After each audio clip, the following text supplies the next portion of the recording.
Boa noite a todos do Grupo Espírita Fraternidade.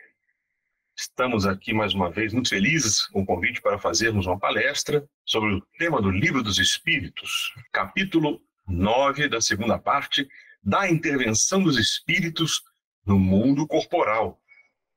Vamos tratar do tópico, a faculdade que tem os espíritos de penetrar nossos pensamentos e a influência oculta dos espíritos em nossos atos e pensamentos, das questões 456 a 472. Vamos iniciar com uma prece.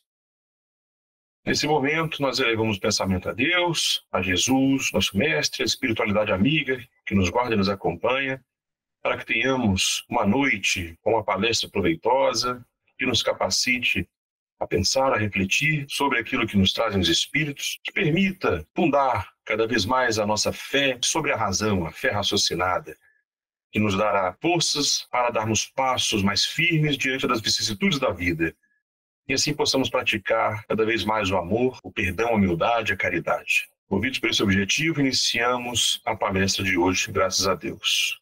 Pois bem, esse tema muito interessante mostra para nós que estamos, de fato, como a doutrina nos ensina, rodeados pelos espíritos e que eles têm muita influência sobre nossas vidas, sobre nossos pensamentos. Os espíritos, estando por toda parte, segundo a doutrina, veem o que fazemos, podem ver desde que deem atenção. Eles não se ocupam com aquilo que é indiferente a eles, assim como conosco, quando encarnados. Muitas vezes nós passamos por lugares muito bonitos, muito cheios de informações, mas damos atenção apenas a uma parte. Outras não recebem a mesma atenção. Pois assim é também com os espíritos. Eles podem ver muitas pessoas, muitas situações, mas focam naquelas que têm a ver com os seus interesses. De fato, os espíritos podem conhecer, segundo a questão 457, os nossos pensamentos, de maneira que não há como dissimular os pensamentos dos espíritos. Às vezes você quer ocultar até de si mesmo, mas não consegue ocultar dos espíritos. A doutrina já ensina que o pensamento atua sobre o fluido cósmico universal que nos rodeia a todos. E esse pensamento se propaga e, pelo que podemos chamar de uma sintonia, vai se ligar àqueles que têm um pensamento semelhante. E isso atrai a atenção daqueles que nos atendem, portanto, que pensam semelhantemente. Inclusive, Kardec fala que é mais fácil esconder algo de uma pessoa viva do que depois de morta, né? Porque nos julgamos ocultos, mas os espíritos são uma multidão que estão ao nosso lado e nos observam. E aí nós podemos pensar, puxa, então eles ficam nos julgando? Eles ficam o tempo todo atentando para aquilo que nós pensamos? E a questão 458 diz que isso depende muito. Tá? Depende de quê? Depende se eles estão interessados naquilo que estamos pensando, que estamos ideando, tanto em termos de elaboração mental, quanto em termos de ação. E também depende do grau do espírito na escala dos espíritos. Por exemplo, espíritos mais levianos, caso estejam atentos àquilo que dizemos e pensamos, geralmente se riem, né? Das pequenas partidas que nos pregam, zombam, quando nós temos impaciências. Tá? Claro, já os espíritos sérios tratam de outra forma. Geralmente se condoem, lamentam nossos reversos, procuram nos ajudar.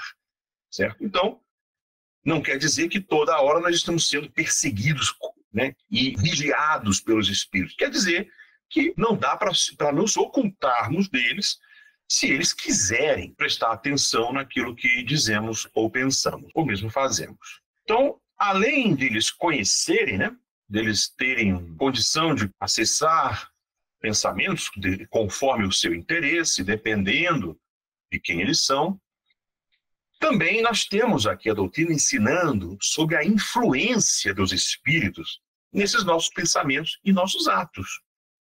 Veja, não é somente o médium ostensivo que consegue captar aquilo que os espíritos passam para ele. De certa forma, a doutrina diz que todos somos médiums, não ostensivos, mas todos estamos sujeitos a algum tipo de influência ou inspiração dos espíritos. Então, a partir da 459, nós vemos que os espíritos, sim, influenciam em nossos pensamentos e nossos atos, até mais do que imaginamos, com muita frequência. Diz a doutrina, são eles que nos dirigem. Às vezes nem somos nós que estamos tendo as ideias para o que pensamos ou fazemos. Isso pode estar sendo sugerido, de certa forma, pelos espíritos. Agora, certamente, temos aqui uma participação muito efetiva, conforme veremos adiante. Então, à medida em que você mesmo está pensando, sua mente está trabalhando, junto estão pensamentos também que nos são sugeridos pelos espíritos. Nossa alma é o quê? É um espírito que pensa. E não devemos ignorar que muitos pensamentos que nos chegam ao mesmo tempo sobre o mesmo assunto, geralmente contrários uns aos outros, nesse conjunto há uma mistura, né, de pensamentos nossos e dos espíritos. Por isso nós temos algumas incertezas ao tomarmos decisões, ao elaborarmos algum planejamento de ação, né, porque nós temos em nós ideias que muitas vezes até se combatem. São ideias que chegam por um lado, por outro lado, e nós então é que vamos tomar a decisão. Isso estará debaixo do nosso livre-arbítrio. Pode-se pensar então como distinguirmos o que são os pensamentos nossos próprios daqueles que nos são sugeridos pelos espíritos. O que diz a questão 461? Que quando um pensamento nos é sugerido, portanto, vem de fora, vem do espírito, nós temos como a impressão de que tem alguém falando conosco. Geralmente, os pensamentos próprios nossos são os que vêm primeiro. Aqueles que já vêm depois, como reflexões posteriores, podem ter a influência sugerida por espíritos. Mas, no fim das contas, não é de grande interesse fazermos uma distinção. É até útil que não saibamos fazer essa distinção. Por quê? Porque assim nós temos condições de agir com mais liberdade. Se nós nos decidimos por fazer o bem, foi voluntariamente que nós praticamos esse bem. Não porque nós temos a plena certeza de que alguém está nos indicando. No final das contas, o pensamento que fica, o pensamento que é aceito por nós, como uma ideia nossa formada e que dirige nossos atos, é o resultante daquilo que nós decidimos. E se nós tomamos um mau caminho, também a responsabilidade será nossa. É evidente que cada espírito que sugere o bem ou o mal terá também sua responsabilidade, digamos, na contabilidade divina. Mas nós, no meio desse amálgama, desse conjunto de pensamentos, de ideações, é que tomamos uma e agimos. E aí está a nossa responsabilidade. Qual pensamento, qual até sugestão, mesmo que inconsciente, nós acatamos? Aí está a nossa moralidade a dizer quem somos, né? Então a responsabilidade ainda é nossa. Os homens ditos assim, inteligentes, geniais, que são inventores, escritores, filósofos, Kardec então se pergunta se isso que eles produzem vem de si mesmos, é deles, ou não, né? Ou se essas ideias que tornam essas pessoas grandiosas pelos seus feitos são todas ideias sugeridas. Então vem uma resposta para isso também. Algumas vezes vem do próprio espírito, porém outras, muitas, são sugeridas sim. Tá? Mas são sugeridas por espíritos que julgam essas pessoas capazes de compreender essas ideias e que são dignos de transmitir essas ideias. Então veja, percebe-se aí nessa resposta que há realmente um mérito pessoal no estudo, no aprofundamento, na formação daquele que se torna, então, capaz de receber as informações e as orientações dos espíritos que querem lhe infundir ideias importantes. Tanto é assim que quando, geralmente, uma pessoa muito genial não encontra a ideia que ela quer, ela apela para a sua inspiração, né? O que é isso? É que, sem suspeitar, estão, na verdade, fazendo um tipo de evocação. Assim diz a questão 462. Né? sem querer, eles estão evocando algum espírito que pode ajudá-los a pensar sobre aquilo que eles estão preocupados, tentando resolver, tentando elaborar, certo? Até o Kardec coloca uma nota muito curiosa de por que não é ideal que nós saibamos distinguir o que vem de nós e o que vem dos espíritos. Claro que quando você está tratando do caso de comunicação mediúnica, é outra coisa. Você tem o livro dos médiuns para ajudar a fazer toda a identificação, né, do espírito, do seu grau, do que é de fato ou não é mediunidade. Mas aqui nós estamos falando da inspiração cotidiana, da vida comum, certo? Não é útil que todos pudéssemos distinguir claramente os pensamentos próprios daqueles que são sugeridos. Essa dificuldade, essa vagueza, né, que nós temos, é alguma coisa que vem, segundo a doutrina, da vontade de Deus. Fosse para distinguir, Deus teria proporcionado meios para isso, como concedeu o poder de diferenciarmos o dia da noite. Então, a conclusão de Kardec é que quando uma coisa se conserva vaga, é porque convém que assim aconteça. E nós já vimos anteriormente que isso é muito importante, essa não distinção, para que o homem não fique o tempo todo achando que ele é uma marionete irresponsável, movida pelos espíritos. Não. Ele pode receber sugestões, mas quem decide que ideia acolhe e que ação faz é o próprio, certo? Então ele será o responsável, apesar das influências. Havia uma ideia comum de que o primeiro impulso é sempre bom. A primeira ideia que você tem, siga, porque é a melhor. Depois você fica elaborando e vai perdendo, né, o desejo, a vontade de agir conforme de início. Porém, nós vemos que esse primeiro impulso pode ser bom ou pode ser mau, tá? Conforme a natureza do espírito encarnado, no caso da nossa natureza, né? Esse primeiro impulso, sim, vai ser sempre bom naquele que atende às boas inspirações, ou seja, aquele que distingue certamente o bem do mal.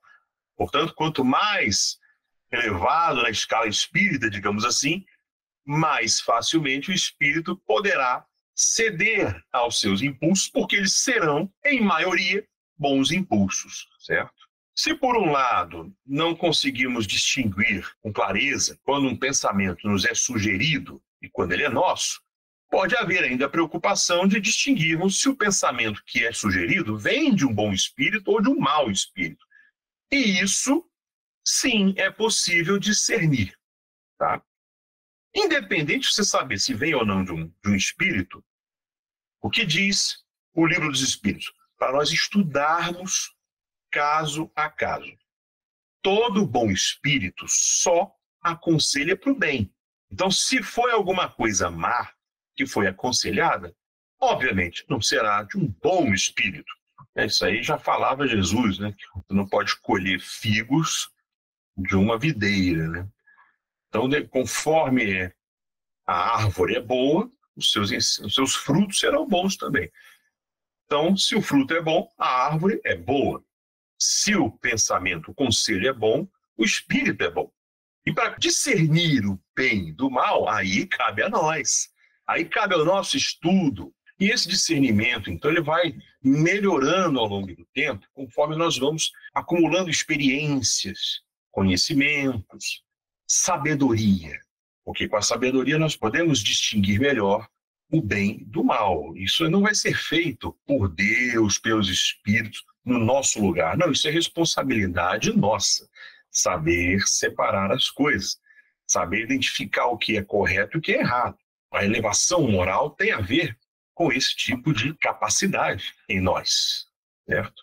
Por que então que os espíritos imperfeitos vão nos induzir ao mal? Para que ele faz isso, né? E nós vemos na questão 465 a resposta. Para que nós soframos como eles sofrem. Percebe? Eles estão passando por uma situação e eles querem trazer outros para passarem por uma situação semelhante à deles. Mas qual a vantagem? Qual o benefício? E Kardec pergunta, isso vai por acaso diminuir os sofrimentos desses maus espíritos? E a resposta? Não, mas eles fazem isso por inveja, porque não podem suportar que haja seres felizes, enquanto eles são os infelizes. Olha só, né? Então é um vício moral próprio da imperfeição, a inveja. Eles não concebem como é que pode eles estarem passando por situações muito degradantes, desagradáveis, sofríveis, enquanto veem outros felizes. Eles tentam fazer com que aqueles também caiam nessa situação. Portanto, a explicação é essa, a inveja. E, bom, o sofrimento que eles vão tentar fazer com que nós passemos seria qual? Que sofrimento é esse? Justamente o sofrimento que resulta do ser da ordem inferior, de estar afastado de Deus. Isso é o que nós vemos na questão. Mas como foi dito antes, tudo isso, gente, a nossa atuação, a influência que recebemos, tudo isso está debaixo da nossa responsabilidade. E há muitos que podem pensar assim, não, mas Deus deveria proibir os espíritos de nos excitar ao mal. Porque se ele é bom, por que ele vai permitir que espíritos maus levem as pessoas ao mal? Por que Deus permite isso? Né? Ou seja, implicitamente, nessa forma de pensar, está a ideia de que Deus é que deve ter a responsabilidade por afastar os maus espíritos. Pensamento este que não está em acordo com a doutrina. Deus não tira o livre-arbítrio. Inclusive, essa questão vale a pena nós lermos com atenção a resposta, que é muito curiosa, muito importante.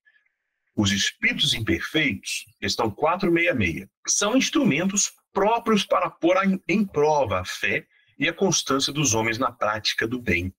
Como espírito que és, tens que progredir na ciência do infinito, daí passares pelas provas do mal, para chegares ao bem. A nossa missão, no caso dos espíritos, consiste em te colocarmos no bom caminho. Desde que sobre ti atuam influências más, é porque as atrais. Ou seja, nós atraímos, desejando o mal. Porquanto os espíritos inferiores correm para te auxiliar no mal, logo que desejes praticá-lo. Então aqui nós já vemos, nessa resposta, qual é o caminho da causa e do efeito. Primeiro nós temos um desejo. Esse desejo pode ser bom ou mal. Conforme esse desejo, os espíritos vêm atraídos para nos inspirar, para nos auxiliar, seja no bom, seja no mau desígnio. Só quando queiras o mal, eles podem te ajudar na prática do mal. Isso está dito, então, nessa própria questão. Aí ele dá um exemplo do assassinato, né? Se for propenso ao assassinato, você vai ter em torno de si uma nuvem de espíritos te alimentando no íntimo esse pendor. Mas saibamos que não são só os maus que nos influem. Eles encontram mais acesso em nós. Porém, outros também nos cercam, se esforçando para nos influenciarem ao bem. Então, isso faz com que haja aí um equilíbrio dessa balança, tanto das influências do bem quanto do mal, resultando que nós somos, no final, senhores dos nossos atos. Certo? Então, nós não recebemos influências mais más do que boas. Há um certo equilíbrio. O que ocorre é que os espíritos maus ganham acesso a nós desde que nós abrimos-lhe esse acesso pelo desejo que temos de praticar o mal. Essa é a ideia. E o comentário de Kardec sobre isso, que é assim que Deus confia à nossa consciência a escolha do caminho que devemos seguir e a liberdade de ceder a uma ou outra das influências contrárias que se exercem sobre nós. Então Deus não tira o livre-arbítrio. Não cabe pensarmos em termos espíritas que Deus vai criar barreiras para afastar mau espírito se nós estamos querendo o mal. Muitos têm esse pensamento místico. Não, Deus não vai deixar o mal chegar. Deixa. Deixa porque ele dá o livre-arbítrio. Se chama lei da liberdade, que também está no livro dos Espíritos, né? E Deus não vai contra essa própria lei. O que vai ter depois é a consequência dos pensamentos e dos atos maus ou bons que praticamos. Agora, se não é Deus que vai fazer barreira ou muralha nenhuma contra espíritos, será que não tem um jeito de evitar a influência dos maus espíritos? Não podemos nós, então, nos eximirmos da influência desses espíritos que querem nos arrastar ao mal? Aí sim, aí a resposta é afirmativa. Pode o homem fazer isso, visto que tais espíritos, os que querem arrastar ao mal, só se apegam àqueles que pelos seus desejos os chamam, ou aos que pelos seus pensamentos os atraem. Opa, então, o domínio, o controle dos próprios pensamentos, dos próprios desejos, vai fazer com que nós possamos, sim, atrair ou afastar bons e maus espíritos. Para afastar os maus, portanto, devemos evitar os maus desejos e maus pensamentos. E isso está no nosso poder realizar. Então, digamos que nós fazemos todo esse trabalho moral sobre nós, nos pensamentos e sentimentos, repelindo os maus espíritos pela nossa vontade. Então esses espíritos não vão mais nos assolar, eles renunciarão à tentativa de continuar nos influenciando para o mal? Pois Kardec faz exatamente essa pergunta. E a resposta dos espíritos, o que querias que eles fizessem? Ou seja, eles vão sim renunciar às tentativas de nos arrastarem ao mal se nós estamos repelindo. Eles vão parar. Não tem o que fazer. Quando eles nada conseguem, diz o texto, abandonam o campo. Entretanto, e aí está a preocupação que devemos ter, sim, né, que a doutrina nos chama a atenção, eles ficam à espreita de um momento propício, como um gato na tocaia do rato. Quer dizer, a gente está ali sempre vigiando, tentando evitar o mau pensamento, o mau sentimento, o mau desejo. Mas se a gente der uma brecha, aí eles podem, sim, ter uma influência momentânea enquanto nós dermos esse acesso. Isso faz parte de lei que a doutrina espírita revela sobre a relação do mundo espírita com o mundo material. Então, na prática, né, seria importante nós vermos qual é o meio para nós neutralizarmos a influência dos maus espíritos. Na prática. E a doutrina nos dá essa resposta. Praticando bem, pondo em Deus a confiança, nós vamos repelir a influência dos espíritos inferiores e aniquilando o império que desejam ter sobre nós. Temos que tentar evitar atender a essas sugestões dos espíritos que mandam maus pensamentos, que sopram discórdia, que insuflam paixões más. Devemos, inclusive, principalmente, desconfiar dos que exaltam o nosso orgulho. E esse tipo de pensamento nos assalta pelo lado mais fraco. Inclusive, os espíritos respondendo a isso lembram uma frase de Jesus. Por isso, Jesus nos ensina, na oração dominical, Pai Nosso, a dizer o seguinte: Senhor, não nos deixeis cair em tentação, mas livrai-nos do mal. Isso aí significa uma força que nós estamos pedindo para nós mesmos. Então, veja, isso não é Deus que está tirando, isso é uma ação nossa. E isso, também lembramos, não é uma situação mediúnica ostensiva, de comunicação. Isso é uma inspiração, uma influência interior. Porque lá nós vemos no livro dos médiuns que para receber comunicações, a coisa é diferente. Por melhor que o médium seja, está lá no livro dos médiuns, os espíritos podem enganar. E os espíritos superiores permitem para que nem o médium se sinta orgulhoso, nem deixemos de examinar sempre e fazer a distinção do certo e do errado. Então, lá é outra situação, tá? Na mediunidade. Aqui está falando de uma influência geral dos espíritos sobre a vida de todos nós. Kardec veio a meditar. Será que esses espíritos maus que nos procuram induzir para esse lado, põem à prova a nossa firmeza do bem, não estariam fazendo isso porque estão cumprindo a missão? Olha só a questão, né? Interessante. Será que eles não têm justamente essa missão de nos provar, de nos induzir ao mal? E se é assim, tem uma responsabilidade? Aí vem uma frase bem importante da doutrina: a nenhum espírito é dada a missão de praticar o mal, tá?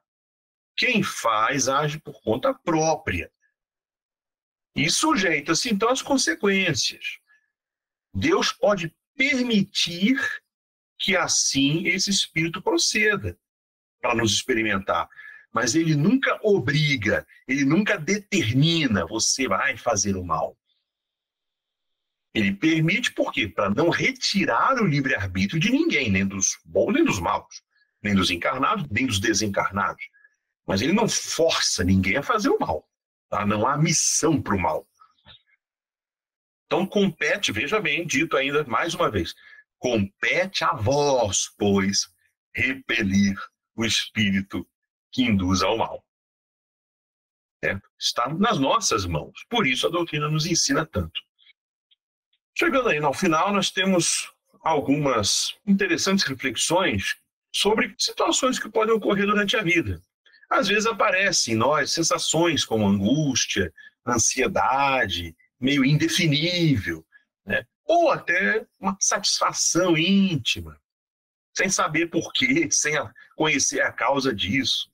Será que isso seria só devido à nossa disposição física? Foi só material?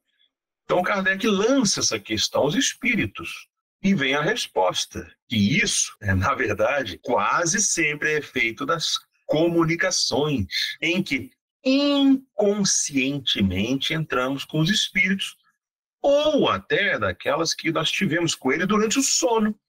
São situações que ocorrem sem que nossa consciência tome parte.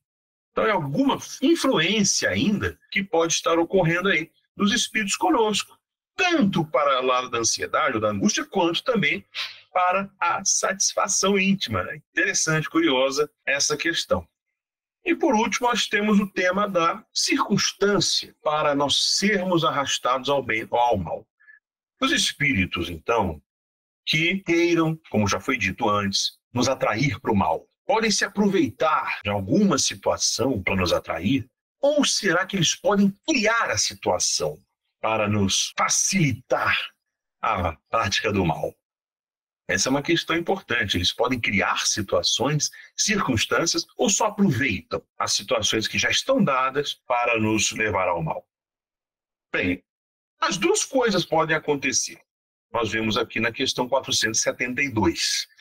Eles podem aproveitar situações correntes, mas também costumam criá-las, nos impelindo, sem que nós tenhamos conta, né, para aquilo que nós cobiçamos, ou seja, nós desejamos alguma coisa. O Espírito vai e nos ajuda a ir atrás disso. Se é uma coisa má, vai ser para o mal. Né? Ele coloca aqui um exemplo.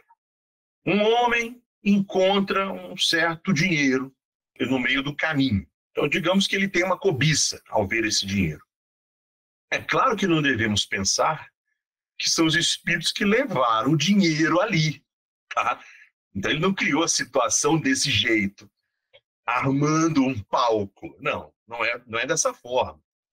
Mas eles podem inspirar a pessoa a ter essa ideia de tomar aquele caminho e depois ficar sugerindo se apoderar desse dinheiro. Mas, por outro lado, terão aqueles também que vão sugerir devolver o dinheiro ao dono legítimo. Então, veja, o mesmo se dá com todas as outras tentações, diz assim a resposta dos espíritos. Portanto, eles não vão armar cenários. O que eles vão é nos levar dentro daquilo que nós já tendemos, já queremos, para a situação que vai provar nossa virtude ou vai nos mostrar nossas fraquezas. Basicamente isso é que nós temos aqui sobre a influência dos espíritos. Portanto, gente, aqui nós encerramos a nossa parte de hoje. Falamos sobre a intervenção dos espíritos no mundo corporal, da faculdade que os espíritos têm de penetrar nossos pensamentos e da influência oculta dos espíritos em nossos pensamentos e em atos. Recomendo sempre a leitura, o estudo profundo desses itens do Livro dos Espíritos para fundamentar bastante nosso entendimento. Por isso é tão importante nós estudarmos profundamente a doutrina espírita, né? Todos os aconselhamentos morais sociais, intelectuais que a doutrina nos faculta, para que possamos ter um acompanhamento melhor, que será sempre condizente com aquilo que nós estamos sendo, pensando e fazendo nas determinadas situações em que nos encontramos. É evidente que todos nós não somos seres estanques, não somos imutáveis, constantemente nós fazemos o bem, às vezes escorregamos também e fazemos o mal. Então, nesse jogo, nesse aprendizado da vida, nós estamos nos relacionando com os espíritos também. É isso que a doutrina quer deixar bem claro. E, portanto, dar-nos a conhecer a importância de termos em conta esse lado espiritual das nossas vidas, né? Isso nos ajudará a prosseguir sempre da melhor forma no caminho do bem. Eu fico então por aqui, agradeço muito a atenção de todos, tenham uma ótima semana. Vamos encerrar com uma prece. Senhor Deus, Jesus, nosso Mestre, nós agradecemos muito pelos ensinamentos que a doutrina espírita nos faculta, colocando-nos em condição de sermos cada vez melhores, conforme nossos esforços, nosso trabalho para o bem. Que tenhamos sempre a melhor assistência a nosso lado, que nos esforcemos, portanto, para isso, e assim tenhamos condições de ser merecedores das bem-aventuranças prometidas pelo Mestre Jesus. Que Deus nos abençoe a todos e até a próxima. Obrigado.